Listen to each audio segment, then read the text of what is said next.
Welcome to Anime Thoughts, where I, your anime thought, will lead you into discussion. Today's topic is the top 5 horror anime. I plan on just giving you a few that I think you may have overlooked, as opposed to recommending Tokyo Ghoul or something that you probably already know. I made this video using your polls, so please go check them out, being that sometimes I will use them as videos. Let's jump into it. Rin Daughters of however you pronounce that word. For starters, it only has 6 episodes, but each episode is 40 minutes long. I'm not gonna lie to you, the anime is good and subpar at the same time. You get a sensation of wanting to watch more, but then you kinda don't at the same time. The pacing is slow at times, then it picks up super fast, and things are happening left and right. Honestly, you should just go see for yourself. Rin is immortal, which comes in handy with her line of work.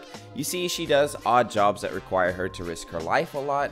The anime revolves around discovering the mystery of the world and looking into topics that people don't want her to know about, like a man named Apos.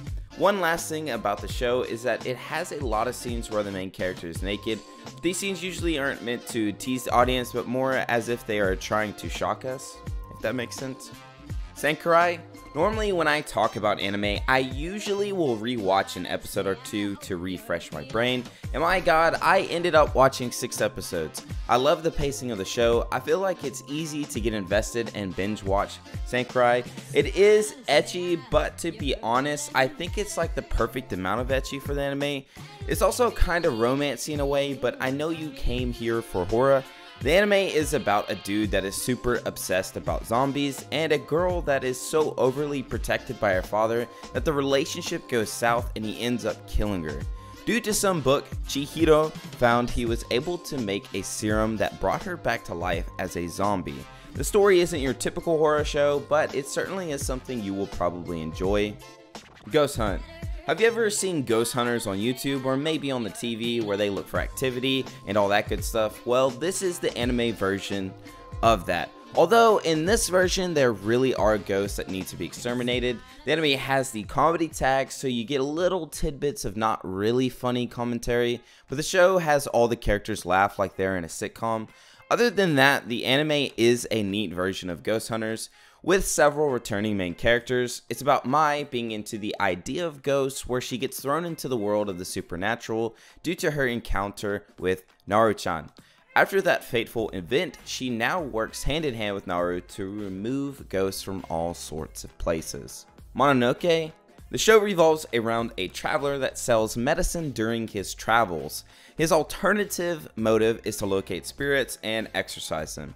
But for him to accomplish that goal, he has to learn everything about the spirit in its truest form.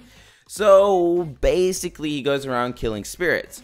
A few things you might want to know about the anime first is, from what you can see, is that it has a very strange way of animating the story. It has tons of still frames and it almost looks like it was drawn with a crayon. I think what makes this show exceptional is the build-up of the sounds that give each episode an eerie feeling to it, plus the way the plot progressively gets more and more serious as each episode comes to an end.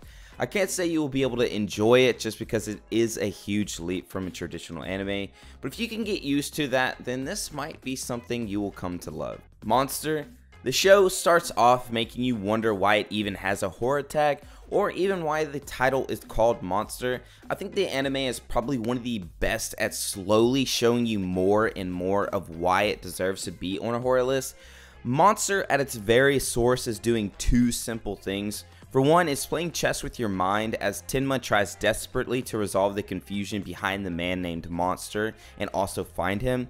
Secondly, what I think is probably one of the best parts about the anime is the fact that it plays with justice and evil. It's constantly making you question yourself as each episode forces you to question whether a decision is evil or not. Personally, I recommend you put this on your watch list at least and give it the 3 episode rule.